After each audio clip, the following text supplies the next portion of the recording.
Let's go ahead and get into today's insight. We're going to continue the conversation, the money shot that breaks returnees and how to avoid it fast. Okay, you don't need to know everyone, you need the right connections. Let me tell you what happens to returnees every single day. They land excited, then the money starts leaking, but not because they're irresponsible, it's because they don't understand the system in Africa. And when you don't understand the system, you pay the price in fees, in deposits, in bad exchange rates, in help that returns into independence, in new friends with old emergencies. Let's get into today's insight. This is part of our series, Belonging in Africa, Performing to Integration, because belonging isn't vibes, it's systems. And money is one of the fastest systems that we will expose, whether you're performing or integrating. So, what is money shock really? Let's define it. Money shock is the moment you realize the price isn't the price. Cash works differently in Africa than it does in America. Banking certainly works differently. Help has a cost, and your American assumptions don't convert like your dollars do.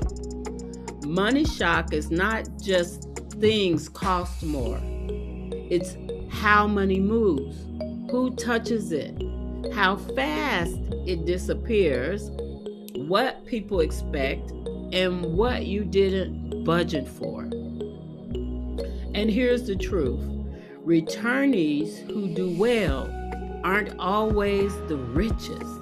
They're the ones who can build a clean money system and have 2 or 3 connections that keep them from getting drained.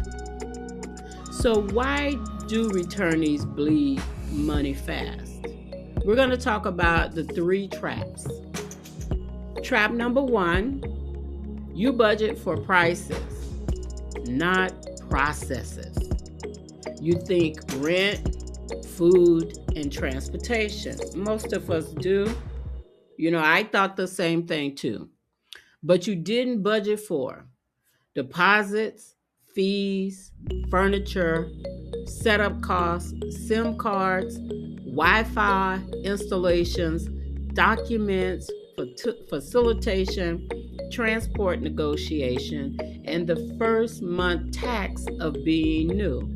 In addition, what about the legal requirements? The permits that you need if you want to be a resident, that's going to cost you as well. So trap number 2 is you confuse friendliness with financial safety. People can be warm and still broke. People can be kind and still have needs. And if you show up as the walking solution, you will quickly become the community ATM without meaning to. And number 3 is you arrive with a connector. Not a crowd, not a fan club. A connector is someone who knows the systems and can warn you where money disappears. So remember, you don't need to know everyone. You need the right connections. So this is the 2-price reality, and we're going to talk about what's fair. So let's talk about the things returnees whisper about. They charged me more. Listen carefully. This is where we start performing and start integrating. Don't allow them to charge you more. Know the system. That's what these videos are about, is equipping you and giving you tools and strategy. So in many places, Pricing is not a barcode. It's a conversation. Prices can shift based on quantity, your relationship, where or who you're buying from, whether you look like you know the local language, and whether you're a one-time buyer or a repeat customer. Now, does overcharging happen? Of course it does. It's sickening. It does. But here's the better question. Do you know the range? Because if you don't know the range, you can't tell the difference between a fair price you're unfamiliar with, a convenience price, or a newcomer tax.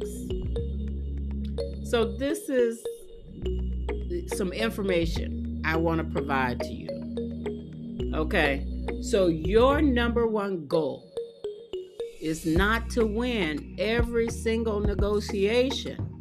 Your goal is to pay fairly and consistently without being a target. So you want to remove the target that they've placed on our backs. So here are practical moves. Shop with a local for the first 2 weeks. Quietly learn the range. Buy from the same 2 vendors repeatedly. Consistency reduces the price game. Stop announcing you're new. New is very expensive. Learn the polite local phrases for bargaining and gratitude. Then we want to talk about the exchange rate shock and how the loss really happens. Returnees lose money before they even buy food at the exchange bureaus. Here's how. They exchange at the airport for convenience. That's a fee. They exchange without comparing the rates. They accept a bad rate because they're tired and just want to get to the house. Or they keep converting small amounts repeatedly and bleed value each time. So here's the BWise rule. Convert with strategy and not emotions. I'm going to encourage you to do this instead. Bring a small amount for one day. Then ask your trusted local, where do people who live here exchange their money? Compare at least 2 options. Know today's rough rate before you step outside. Don't flash large amount of money in public, ever. And yes, sometimes you'll take a small loss for safety, and that's fine. But don't take a loss because you failed to plan. Let's talk about banking and ATM fees. And why is money so stuck in Africa? I experienced it like crazy. Okay, there would be no power. The ATMs weren't working. You couldn't do a wire transfer because of internet issues. So literally the money was stuck. So now let's talk about the stress nobody warns you about. You have money, but you can't have access to it. And how do you expect to manage your day-to-day? Some returnees land and discover ATMs have real limits, not American limits, but local limits. Banks want documentation, and your transfer takes time. Your fees are piling up, and weekends or holidays will slow everything to a snail's pace, okay? So here's the BWise rule. 2 ways in, and you take 2 ways out. This is your basic setup. 1 primary card and account for your bigger transfers. one backup card and account from a different bank network, a local option where possible, mobile money, or a local account route. And then you need an emergency cash stash. Make sure it is secured. And this is important. Don't build your life on it. It should work. Build on it. Keeps working even when one option fails. Okay, let's talk about the mobile money and cash culture. In a lot of places, mobile money is a life extension to bills, transport, small purchases, paying someone quickly. Mobile money can be normal. Returnees struggle when they refuse to adapt because they think, I don't have cash, or I don't trust mobile money in Africa. But the community trusts it because it's their lifeline, okay? It is literally how it flows. This is the BWise integration move. Learn how locals pay for real life, not tourist life. And you do that by taking these steps. You get a local SIM card quickly. Understand the cash fees. Understand common scams with fake prompts, wrong numbers. Help me confirm codes, okay? Keep transactions simple, documented, and stay calm. Here's the BWise rule. Never share your verification code, ever. Not with customer service, not with a friend, and certainly not with a local helper. Now we're going to talk about housing and the move-in math. This is a big shock. So housing is where many returnees get emotionally attached and financially injured right out the gate. Because in many places, rent is not just first month. It can be multiple months up front. For me, I made a decision to pay for years up front, okay? Because I needed the security of knowing that I was going to be okay. Once I found the place where I wanted to be, I paid to make sure at least the roof over my head was secure. Then you have to talk about security deposits. Those are negotiable. Agent fees. I didn't work with an agent. I did my own investigations and found my own rental. And then the utility setup. Any furniture cost, I shipped my furniture, or the house that I rented was fully furnished. Repairs, you assume, were included. Transport costs to set up the home. And then you're going to need these conversion amps so that if you're using American supplies or equipment, you can convert the electrical wattage, okay? And if you're stressed, you're overpaid just to feel settled. So here's the BWise rule.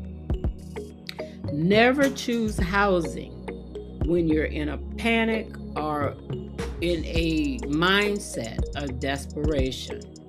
Here's a safer approach. Start with a short-term landing housing for 2 to 4 weeks if possible. I literally did that myself. I lived in Calabash off of Palmarima Junction for a couple of months, and it was beautiful hotel, full service, swimming pool, food, restaurant. The rooms had kitchens, a living room, 2 bathrooms, 2 bedrooms. For me, that worked, and it was right on the beach. I love Calabash, okay? Use that time to learn neighbors, pricing, and norms. Don't pay large sums without paperwork, receipts, and verification. Don't let anyone rush you with someone is coming tomorrow. And here is the helper economy. This is going to quietly drain you. You know what? You're mentally, emotionally, and financially. So let's talk about the hidden expense returnees don't budget for. And that is helpers. They like latchkey kids, okay? A helper can be valuable. Someone who knows where to go, how to get things done, how to navigate offices, how to avoid chaos. But here's the line. A helper should reduce your costs long term, not become a permanent pipeline. So this is the BWise rule. Pay for outcomes, not attachments. If they are producing, that is what you want to pay for, the finished product, okay? So here are some practical boundaries you can establish by saying, thank you. What's your fee for this task? I'm not lending money, but I can pay for the service. I don't do emergencies without planning. Tell me the details and then I'll decide. And you do that without guilt. If you can't talk about money clearly, you will get drained politely, okay? They're skilled at it. And don't forget it, you have to understand and have these money conversations to the point where you feel comfortable. So this is the relationship economy. This is the connection that will save you. Now here's the part returnees will misunderstand. Connections don't just help you socially. Connections protects that bread. Because the right connection tells you where to exchange, who is reliable, what the real price range is, which neighbors are stable, which agent knows the game, what paperwork matters, what not to do as a newcomer. And I want to caution you and say, stay away from diaspora people who's selling land, who's showing property, engaging you to buy real estate or to even rent. They don't have the proper license. They cannot do real estate in Africa. You cannot as a foreigner. So stay away from that. Just avoid it altogether. So let's name the 3 connections that save returnees. A local elder and mentor. They're going to bring to you values, warning signs, and get you grounded. And then a practical connector is a systems person. They're going to look at the housing, your documents, and your utilities. That could be a trusted lawyer, attorney, somebody that knows the law. And then a peer returnee who's stable. Not one that's chaotic, problematic, are constantly in a crisis. You need stability, okay? So here's the BWise rule. Don't build your circle around who is available. Build it around who is in alignment or aligned with your goals and your ambitions, okay? So here is the scam proofing without paranoia. There's plenty of scams. Be aware of that and then learn how to avoid it. So some returnees either become paranoid or naive, right? Both are extremely expensive. Here's how you stay balanced. These are the red flags that will eat your money. Urgency. Right now or never. The emotional pressure gig. You don't trust me. Vague details with big requests. Repeated small favors that grow into big demands. Investment opportunities from new friends and anyone offended by receipts. Okay, if you're asking them to show me the proof and they're offended by it, that's a red flag. So here's the BWise safety rules. No large payments without proper documentation. No lending money in relationships. Verify independently, not through the same person who benefits. Keep your spending habits private. And don't argue. Exit calmly. And if you're hanging out and going out, it's easy to have a conversion of $100 and have it in your pocket. Only have what you need for your outing. Don't bring out this wad of cash. It's very easy to do. So integration doesn't mean being a target. Integration means being stable. Now, this is the American habits that backfire. So let's talk about these habits. Some American habits don't travel well in Africa. Over tipping as identity. Generosity is beautiful, but if you set a pattern early, you may create expectation and resentment. Saying yes to be liked.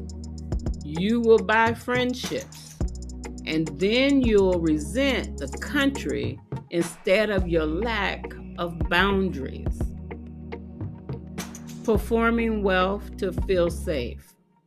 Some people flash because they think it commands respect. It can do just the opposite. Being quiet is much safer. Trying to fix systems with money. Sometimes money doesn't fix it. It paints a target and creates dependency. Here's the BWise 10-step money system integration plan. All right, I want you to make sure you write this down, live by it, embrace it. Here we go. Step number 1, decide your first 30 days purpose. Is it learning or building? If it's learning, don't overspend to arrive. Pick one, learning or building. And step 2, set a landing budget and set up budget. Separate your living costs versus one-time costs. And step 3 is use the wallet method. Daily spending, small amount. Weekly spending is controlled. Emergency stash, never touched. And then step 4 is your 2 payment method minimum. You need 2 banks, 2 networks, and a backup plan. Step number 6 is your exchange strategy. Avoid panic exchanges. Compare rates and only use trusted locations. You pick 2, only use one of the 2. Price range learning phrases. Within 14 days, shop with a local, observe, ask quietly, and build a vendor relationship. Over time, you'll be able to determine whether or not that relationship is going to be feasible for you, okay? Because sooner or later, you'll start to see different things coming up even after you build a relationship. So pay attention to words and to body language. So housing rules, no rush. You want to verify, get your receipts, understand deposits, don't pay because of vibe. And if you're anything like me, already have a memorandum of agreement in your hand for the owner to sign, a MOA. And then in another video, we'll talk about what to do and how to respond if you get into trouble with the lease. Where do you go to resolve it? That's going to be another video. So here is the boundaries. Practice your lines for your boundary script. Stay calm and without guilt. And then you want to choose 3 connections, right? Your mentor, your systems connector, and then a stable returnee. And last but not least, number 10, keep your money and your business private. No financial confessionals. Privacy is your protection. So this is how you stop performing.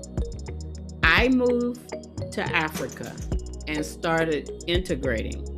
I live here. This is my home. So here's some real examples, what to say and what to do. Let me give you quick examples. Example number 1, help me. My cousin is sick. This person is a new relationship. So your response should be, oh, you know what? I'm sorry to hear that. I'm not able to lend money. If you need information or a clinic location, I can help with that. Example number 2 is pay now or you'll lose your apartment. Response to that should be, thank you. I don't make same day large payments. I'll decide after verification. And this is where you need to get in touch and to understand the laws. Is there a rental tribunal there? Most of the time, you can go to a rental tribunal. They may be behind 6, 7 months, 8 months. Then until you get to the magistrate, then you're okay in your rental space. So don't be intimidated and definitely don't be threatened by you'll lose the apartment, okay? Because you do have protections. Example 3 is the market price confusion. Your response should be, thank you. Can you give me your best price? Or what's the last price? Last. And if it's too high, you smile and walk away. Okay, so don't be afraid or ashamed to just walk away. Number 4 is your diaspora. You should help. So you get this a lot. Oh, you're an American, you got money, brother, sister. So your response should be, I help through planned support and not pressure. I contribute when it's organized. So let's talk about the belonging lens. Okay, we're going to bring this home. Belonging isn't about being accepted at all costs. Belonging is being stable enough to stay long enough to build relationships and to build the life that you desire. The money shock makes returnees resentful because they feel played. Okay, but most of the time the real issue is they arrived without a system and without the right connections. Say it with me. I gotta have a plan. Say that. You say this with me. I don't need to know everything. I need the right connections and a plan. So if you want, I'll drop a simple checklist you can follow every week. Budget, exchange, housing rules, and boundaries. So you're not learning with your money. Now tell me in the comments, what country are you relocating to? What's the biggest money shock you've experienced or fear you'll experience?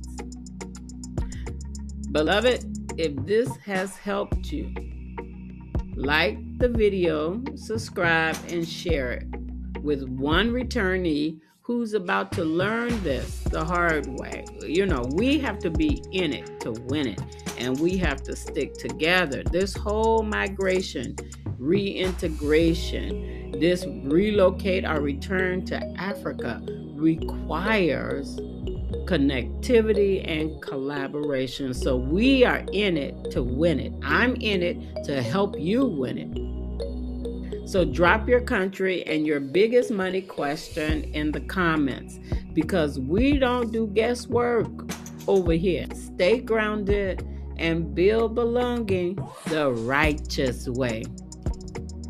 Peace.